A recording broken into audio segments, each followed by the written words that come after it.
घर की नई नवेली इकलौती बहू एक प्राइवेट बैंक में मैनेजर थी। उसकी सास लगभग 1 साल पहले ही गुजर गई थी।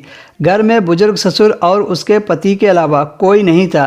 पति का अपना कारोबार था। पिछले कुछ दिनों से बहू के साथ एक विचित्र बात होती। बहू जब जल्दी जल्दी घर का काम निपटाकर ऑफिस के लिए निकलती, ठीक उसी समय ससुर उसे आवाज़ देते और कहते, बहू मेरा चश्मा साफ करके मुझे देती जा। लगातार ऑफिस के लिए निकलते समय बहू के साथ यही होता। काम के दबाव और देर हो जाने के कारण कभी कभी मन ही मन जल्ला जाती, लेकिन फिर भी अपने ससुर को कुछ नहीं बोल पाती। जब बहू अपने ससुर के इस आदत से पूरी तरह परेशान हो गई तो उसने पूरी बात अपने पति को बताई। पति को भी अपने पिता के इस व्यवहार पर ताज्जुब हुआ, लेकिन उसने अपने पिता से कुछ नहीं कहा।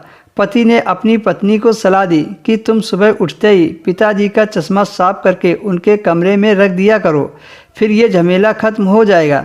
अगले दिन बहू ने ऐसा ही किया और अपने ससुर के चश्मे को सुबह अच्छी तरह साफ करके उनके कमरे में रख आई। फिर भी उस दिन वही घटना हुई और ऑफिस के लिए निकलने से ठीक पहले ससुर ने अपनी बहू को बुलाकर उसे चश्मा साफ करने के लिए कहा। अब बहू गुस्से में लाल हो गई, लेकिन उसके पास कोई चारा नहीं था। बहू के लाख उपायों के बावजूद ससुर ने उसे सुबह ऑफिस जाते समय आवाज़ देनी नहीं छोड़ा। धीरे धीरे समय बीतता गया और ऐसे ही कई वर्ष निकल गए। अब बहू पहले से कुछ बदल गई थी। धीरे धीरे उसने अपने ससुर की बातों को नज़रअंदाज करना शुरू कर दिया और फिर एक ऐसा वक्त आया जब बहू अपने ससुर को बिल्कुल अनसुना करने लगी। ससुर के कुछ बोलने पर वह कोई जवाब नहीं देती और बिल्कुल खामोशी से अपने काम में मस्त रहती।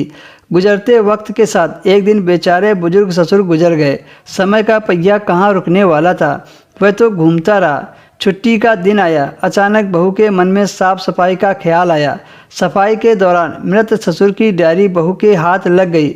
बहू ने जब डायरी खोलकर देखा तो एक पेज पर लिखा था, मैं अपनी बहू को रोज़ चश्मा साफ करने के बहाने इसलिए बुलाता था ताकि मैं उसे आशीर्वाद दे सकूं। ससुर की लिखी बात पढ़कर उसके आंखों में आंसू आ गए।